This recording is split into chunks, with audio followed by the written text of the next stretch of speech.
Hello, huge movie fanatic Nate, stopping on by, continuing my holiday movie reviews for 2018. This time I'm coming at you to review the sequel to Bad Santa, appropriately called Bad Santa 2. And this movie I got this past year from Family Video, I think for $1.50. If you buy two of these movies priced at this price range, you get them for $3, so each one is $1.50. And Bad Santa 2 DVD was simply packaged like this with no artwork, and you don't really need artwork at the end of the day. So having seen and owning the first one I got on Blu-ray, I think for $3, and I think I reviewed the first one a couple years ago this time of year, I was like, oh, and not hating it. I mean, I thought it was okay. I thought it was one of the better kind of, raunchy or R-rated comedies, or, them being Christmas and stuff. And my dad really liked it at the time, and I hadn't seen it until I just recently got it like 2 years ago or whatever. And I understood, having seen it, why my dad liked it. I thought it was kind of cool, and I've already reviewed that. So if you haven't seen my review of Bad Santa that I did a couple years ago, feel free to check that out. But when I came across this for what I could get it for $1.50, I'm like, you know what, the first one was okay, so let's get the second one and we can review it in December or whatever.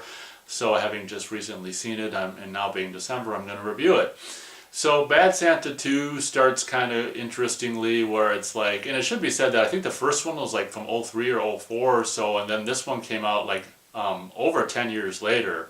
This one came out in, I don't know when the hell it came out. It may be 2017 or 2016 or something like that. So it's like over 10 years after the original, which is kind of interesting. And it's kind of funny to see the fat kid from the first movie now being like, whatever, in his early 20s or whatever the hell age he is in this movie. So the opening is kind of cool. I think it's some dream where he's driving a convertible, like a, whatever it is, I don't know what the hell it is, a Mustang convertible, and he ends up seeing this woman breastfeeding, and it's just like, at first you think, wow, he's made it since the first movie, but no, you quickly learn that it's just a daydream or something like that when he's working at a dead-end job. It's kind of funny. The movie opens on a funny note and a funny thing, and he goes home to the apartment or wherever the hell he's living, and he's just, it's the same character from the first movie, Billy Bob Thornton, and again, probably one of the best things, not that I'm a Billy Bob Thornton fan or anything like that, but one of the best things about, both of these movies is his character, or his, just him and his portrayal of this character is just, he just does it so well that it's just really entertaining. And unlike a lot of the people in comedies these days, I do think that Billy Bob Thornton is a pretty competent and comedic actor. So I will say that, if nothing else, these two movies are entertaining just for seeing him, be this character, this continually, constantly down and out character that always ends up dressing up as Santa to make money, or to try to make money or whatever, or steal money or whatever.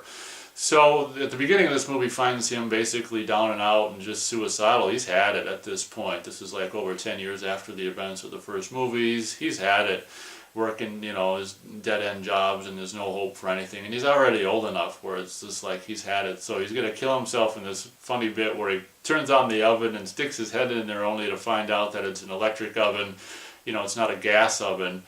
I'm assuming he was putting his head in there to like fixate himself with gas or whatever, but he puts his head in there and realizes it's an electric oven. It's like, God damn it. And then he goes to hang himself, and the fat kid comes in the door. He hangs himself, and the fat kid comes in the door and says that there's this envelope that's, promises so much odd, amount of money or whatever to go to Chicago. He lives in like Vegas or something like that. So to go to Chicago to do this, this job, this, heist or whatever the hell he's good at, or, cracking safes or whatever.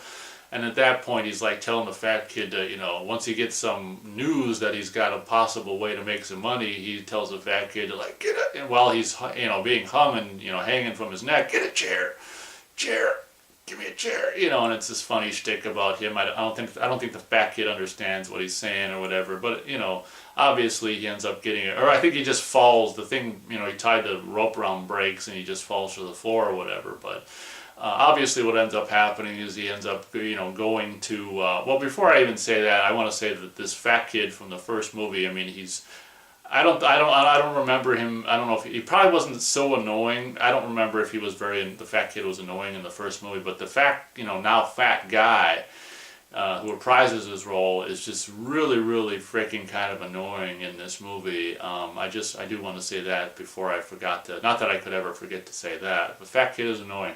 So of course he ends up going to Chicago. I don't think he knows. I don't know if he knows who's running this thing or this hit operation or who's got this operation planned or who he'd be working with or whatever. But he gets to Chicago only to find out that he's working that none other than the perpetuator or the creator of this big heist plan is none other than his mother, played by Kathy Bates, in her probably her best only, or if not only her best, probably one of her best, if she's done this more than once, white trash portrayal of just white trash, down and out, just nasty character. Again, just like Billy Bob Thornton, she does a really good convincing job at being this just whatever white trash mom, if you're wondering about the age difference, they do actually say that in the movie she got pregnant when she was 12 or whatever. So if you're wondering how can this woman who's only like 12 years, I don't know what their age is in real life, but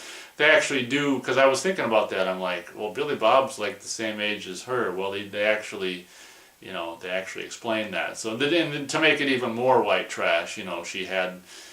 This Kathy Bates character had Billy Bob Thornton character when she was 12 or 13 or whatever, and it's just like, oh, and she just looks so white trash and nasty. And of course the the little person, or whatever the hell you want to call him, from the original movie, obviously I don't remember how he ends up. I think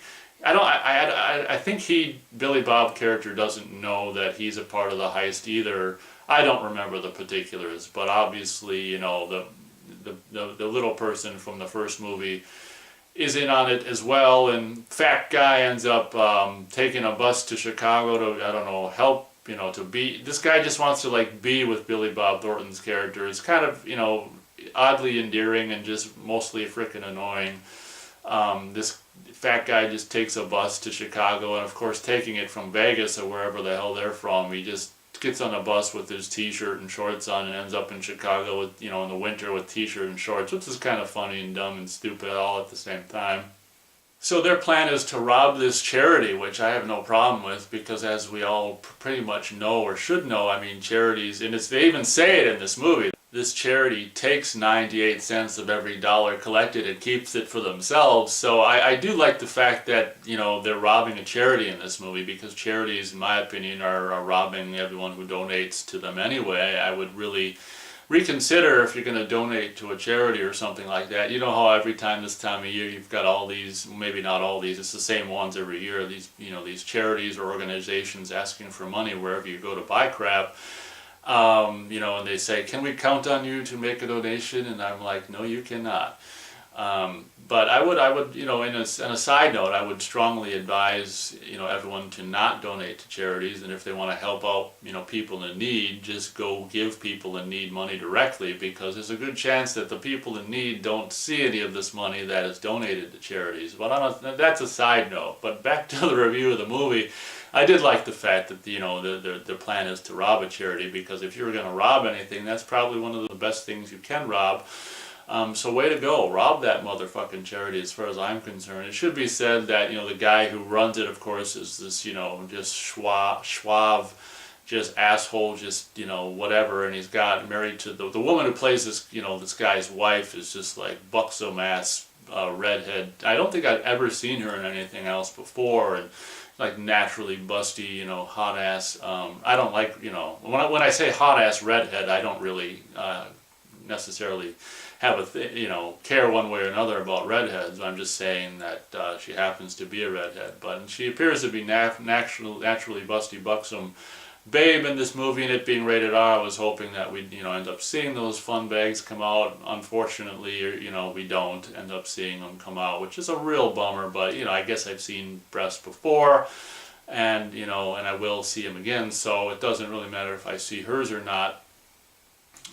So obviously, the plan is for them to, I think Kathy Bates, Billy Bob Thornton characters, mom works at this charity, and she's this, you know, whatever, just, you know, Santa's, you know, wife, or, you know, this really looks all nice and stuff, dressed in her little Santa mom gray hair wig and stuff, as, you know, as an employee at the charity. She works there, that's why she, you know, she wants to rob the place. So I'm not going to really bother with the particulars of this movie or the details. I'll just say that's the general shtick of it, kind of like with the first movie. I don't even remember, you know, what I'm sure the first movie was a heist as well, because I think Billy Bob Thornton's character is, you know, the expert safe cracker. So I think he's, you know, always employed or always wanted, you know, in these instances as being the guy who can crack the safe once they get to it or whatever. So very much just like with the first one, this follows the same kind of thing and doing the kind of Mission Impossible shtick where the little person gets sent through the whatever, the air vents to go look at the whatever, and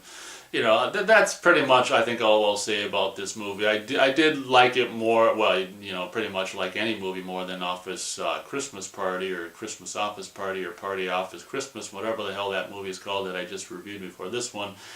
I did think, you know, one thing I will say before I end the review of Bad Santa 2, that again, this is just the R-rated version. I would imagine there's an unrated version of this, but I mean, the R-rated versions of these things are nasty enough for me, and a lot of times there isn't a whole hell of a lot of stuff in unrated versions of these 21st century comedies that really matter so much anyway. So, you know, one thing I don't really appreciate, being someone getting on in years myself, and never really having liked the kind of just nasty aspect of R-rated comedies where it's, whether it's burping or puking or drinking or, you know, sex jokes or nasty jokes, or, you know, that's not really my forte. And you might ask, well, why do you keep watching these movies then? And I would answer, well, that's a really good question. I don't. Well, this one I saw and reviewed the original, so I thought, and didn't hate it. So I thought, well, it only makes sense to see and review the sequel. But it should be said that, you know, if you don't like really nasty, just white trash, just ghetto, bottom of the barrel humor, you might not want to watch this.